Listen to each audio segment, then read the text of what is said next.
Hey everyone and welcome to Storytime. My name is Jake and today we are going to be looking at the subreddit r/maliciouscompliance. So sit back, relax and enjoy some satisfying stories. We're replaceable and you're happy to help us leave? Okay. I used to work for a small fee-for-service non-profit. The average number of clients served was/is around 250. The average caseload is 12, but can range from 10 to 20 per person, and may exceed 20 depending on circumstance. Non-management staff hover around 18 to 20 people. New staff aren't really able to effectively use client-authorized hours until several months in, so the org is reliant on senior staff to keep projected income up. This is relevant later. Keeping it as understandable as possible, one of the perks of being a senior staff member was receiving a personalized, facilitated plan for your goals. Once the plans were done individually, everyone who received one from all regions of the org came together as a group to discuss. This was meant to be an opportunity to share, support each other, and figure out next steps. Since our plans were mostly done around our goals at the company, we had an honest conversation about what we need to be successful. It wasn't inappropriate in any way, and many of the needs we brought up were already being met. It was honestly just a facilitated discussion around how to keep focused on advancing our career there. Well, one person from another region with more weight didn't like how the day went. So they complained to their manager, who is a personal friend. That manager worked herself up about it, created a new story, and went straight to the assistant director. The assistant director is a very reactionary person, and isn't very well liked. Most just avoid or placate her. Everyone in my region at the group meeting gets an email from the assistant director, saying we need to cancel all appointments and be in her office at a specific time the next day. Remember, we're senior staff. That means 5 of us cancelled our client-based appointments to go into this mystery meeting, losing the company money. Meeting comes. We are sat down in front of all of the managers in our region and the assistant director. She launches into us with the following highlights. How dare you use group time to provide feedback about the organization? She's so ashamed and doesn't trust us to represent the company, informs us that we wasted $7,000 of the company's money, and that her toddlers behave better than us. She ends this 5-minute rant by saying that every one of us is replaceable, and that they'd be happy if we left. We 5 sit in stunned silence before the meeting is concluded and we all walk out. Turns out the assistant director never spoke to the facilitator, didn't consult any other attendees from other regions, in fact didn't bother getting any additional information at all. To add insult to injury, my boss, one of the managers in the room, told me the point of the meeting was to make us feel bad, when I asked what follow-up was needed from me. I found a job within 2 weeks and left. 2 other people in that meeting quit within a month. A 4th is halfway out of the door. Others found out about the meeting, and so far 4 additional staff have left. All 7 of us who quit, so far, had been there 3 years or more, and our departures were no more than 2 months apart. Our total caseloads numbered roughly 120 clients, meaning that almost half of the organization's clients are without staff to support them, and there are now 5 new hires without mentors. One of the new hires quit because of this, making 8 people gone in 2 months. This turnover has never happened before. I left behind 3 years of stellar client relationships and high performance/outcomes, and took with me the knowledge on everything, from mandatory trainings to the billing protocol. Yup, that's right. I developed the billing protocol for the new database, and no one had stepped up to learn it prior. Sucks to be you, I guess. Moral of the story, if you tell staff they are replaceable, their answer will be so are you. Oh, imagine saying all of your staff are replaceable and then they all leave and you can't replace them. Oh, it's just harsh. I can't order a drink, you say. The company I work for is going on a bit of a hiring spree, and that means lots of interviews. Because many of those applying still have jobs, we sometimes do interviews very early or very late in the day. This was one of these days. When this happens, the company will provide breakfast from the local coffee shop for those coming in early to interview. This is a nice little perk, and today is the first opportunity I've had to take advantage of it. Being the sort of person I am, I made a fairly minimal order of a cheese pastry and a latte. I wasn't particularly interested in wasting the company's money on a nice breakfast. Shortly after I emailed my order, I was returned an email that said they would only be providing food, not drinks, for breakfast, citing price savings and the fact that the office has a coffee machine.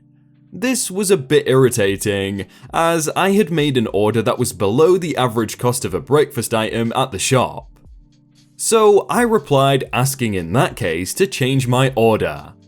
I found by far the most expensive item on their breakfast menu, but I did absolutely make sure there was no doubt this item was in the breakfast section. It is, after all, a bagel with cream cheese, and a scrambled egg, and a fried egg, and 4 different types of cheese.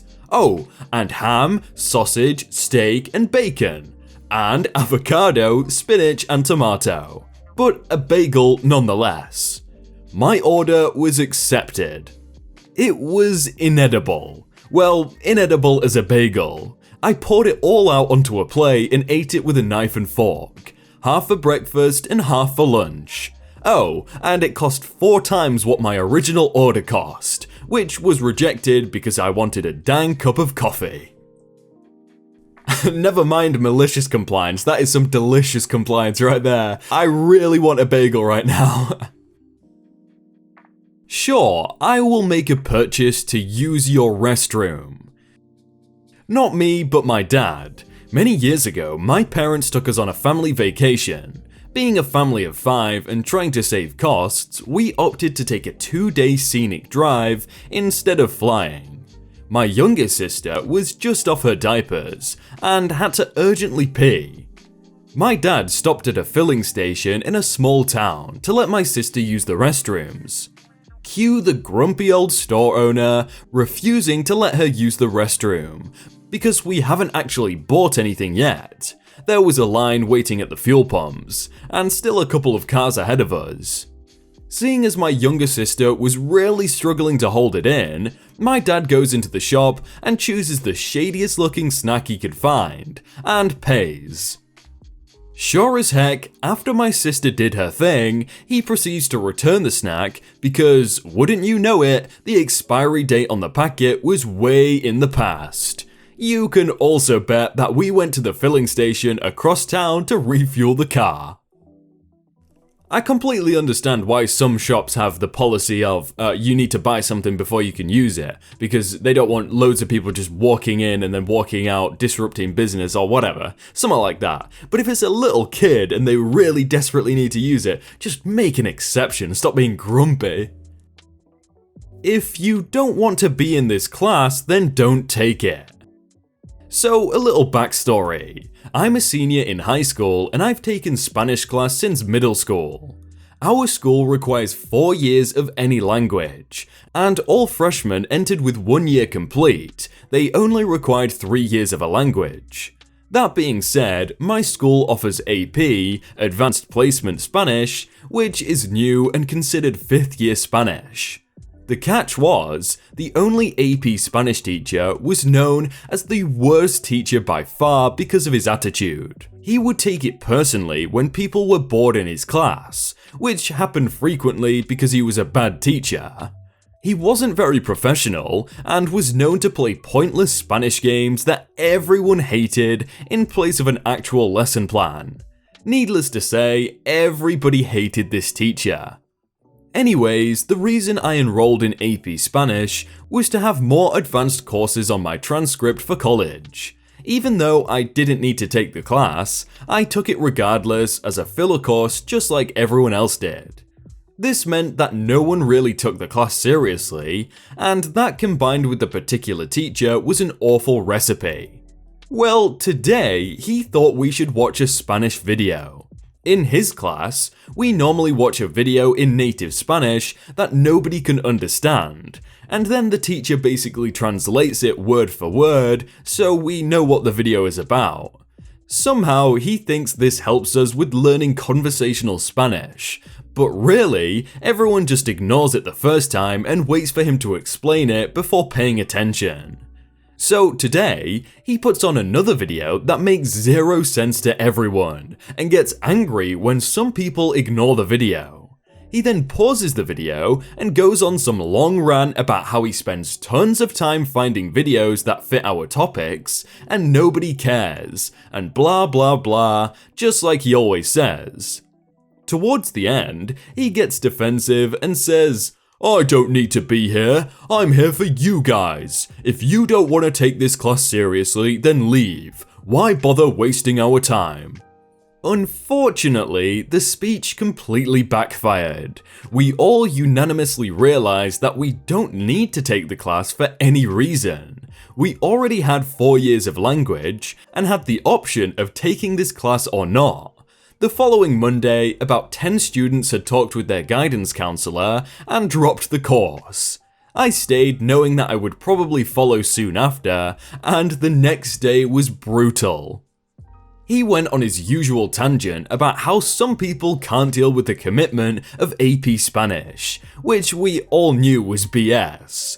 He then gave us some extra work just to show he's the macho guy in charge. Fast forward to the end of the week, and there are 6 people in that class, not including me. It's clear he wasn't expecting so many people to leave when they had the chance. From what I've heard, his class is mostly just watching Spanish movies now. I sincerely feel bad for those 6 students when AP exams roll around. I really hope it took like another 2 weeks or so for those 6 people to just leave, and he was left with no one at all. Find my own way? Okay. Let me first say that this story isn't mine, it's about a friend of mine. My friend is educated as a carpenter, and this is a story from the time he was an apprentice. As it is with apprenticeships, being the apprentice means a lot of hazing from the more senior members of a company. This also happened to my friend. He had a 35 to 40 kilometer drive from his home to his workplace, and as he wasn't 18 yet, he had to drive on a moped.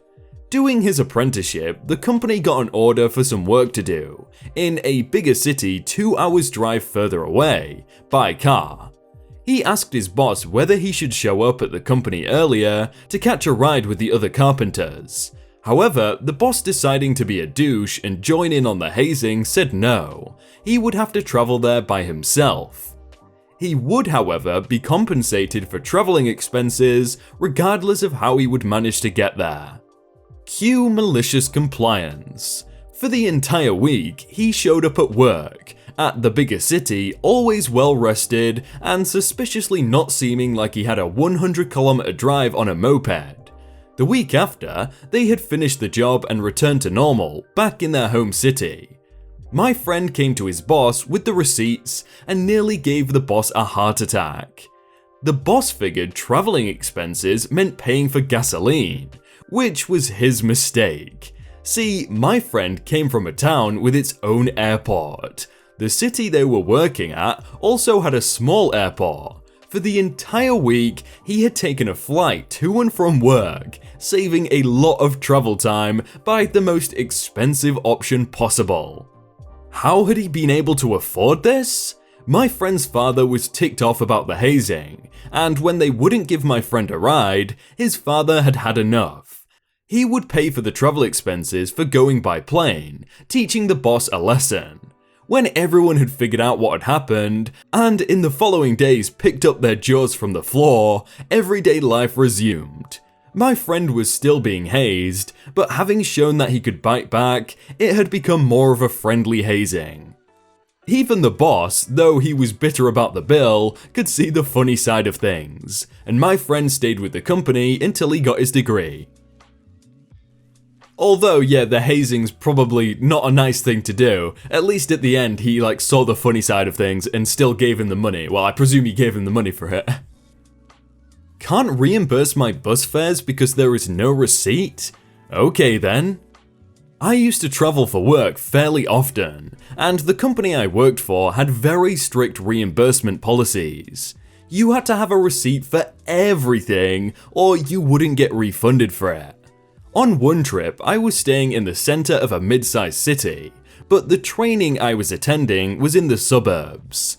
There was a bus route I could take, and while it took a great deal more of my time, it was way cheaper to take the bus than a taxi. $1.50 bus fare versus approximately $40 for a cab. Problem is, there's no way to get a receipt for riding the bus. So, I email my company's business manager and explain the situation. Ask if I can please get reimbursed for the bus fare without receipts. The response comes, no, any reimbursement requests without receipt will be denied, and I will have to cover the expense out of pocket. Fine, cab rides twice a day for a week. Totally allowable within company policy. Fares plus tips, the total taxi expenses come to almost $500. My boss questions the request, I show her the email from the business manager and explain that I tried to take the bus, which would have totaled $15 for the week, but was told it wasn't reimbursable. Over the following weeks, heated discussion ensues between the business office and senior management. 2 months later, there's a new policy. Reimbursement requests for anything over $10 must have a receipt. Under $10, no receipt required. Can you just imagine going to an Apple store and being like, yes, I'd like to order the new iPhone please, but can I pay in $9 increments please? Hey everyone, I hope you all had a really good day and that you enjoyed that video. If you want to check out some other videos, then click on screen right now, or check out the playlist down below. If you enjoyed that video, then please do leave a like, and if you want to submit your own stories, then you can do so by joining the Discord in the top link in the description. But thank you so much for watching, and I will see you very soon.